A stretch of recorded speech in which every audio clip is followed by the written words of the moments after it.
brought to you by V-Guard, co-powered by Sensodyne O Bhimal বলো কথা Kesari. Associate sponsor UltraTech cement. Nitish এবং চন্দ্রবাবু নাইডুর সঙ্গে কথা বলতে অখিলেশকে অনুরোধ অভিষেকের।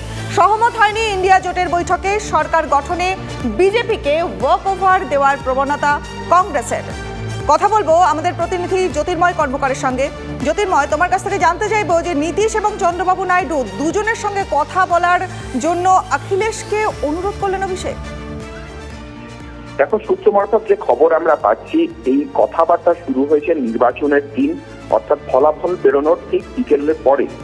স্বয়ং মমতা বন্দ্যোপাধ্যায় কলকাতা থেকে অখিলেশ যাদবকে ফোন করেন এবং যেহেতু এই মুহূর্তে ইন্ডিয়া জোটে কংগ্রেসের পরে সংখ্যাগরিষ্ঠ আসন রয়েছে অখিলেশের হাতে, ফলত অখিলেশকে উদ্যোগী হওয়ার জন্য আবেদন জানান মমতা বন্দ্যোপাধ্যায়।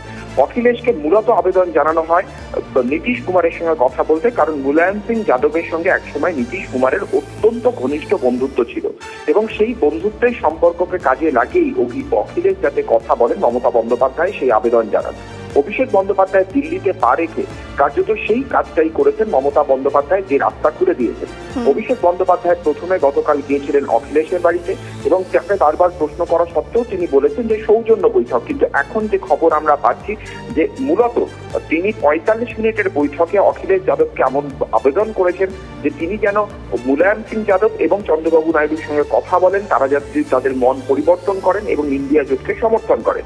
এবং সেই একই বক্তব্য কিন্তু শিবসেনার গলায় এবং আপের গলাতেও শোনা গিয়েছে।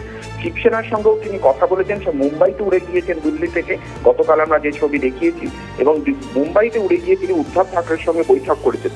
সঞ্জয় রাউত অভিষেক বন্দ্যোপাধ্যায়ের সঙ্গে উদ্ধব ঠাকরের এই বৈঠকের আগে থেকেই তিনি বলছেন যে যদি রাহুল গান্ধী তৈরি থাকেন, শিবসেনার সব রকম সমর্থন করতে প্রস্তুত। অর্থাৎ বারবার ধরে একটা কথা বলা হচ্ছে যে বিনা যুদ্ধে এভাবে জমি ছেড়ে দিতে কিন্তু কোনোভাবেই ইন্ডিয়া জোটের শরিক দলগুলি বা আঞ্চলিক দলগুলি রাজি নয়। ফলত এই তৎপরতার মধ্যে কোথাও কোথাও একটা কংগ্রেসকে বাদ রেখে আলাদাভাবে ইন্ডিয়া জোটকে সুসংহত করা, বিশেষত আঞ্চলিক জোটের একটা সুসংহতি তৈরি করার চেষ্টার প্রবণতা কিন্তু দেখা যাচ্ছে। বেশ, ধন্যবাদ জ্যোতির্ময় তোমাকে।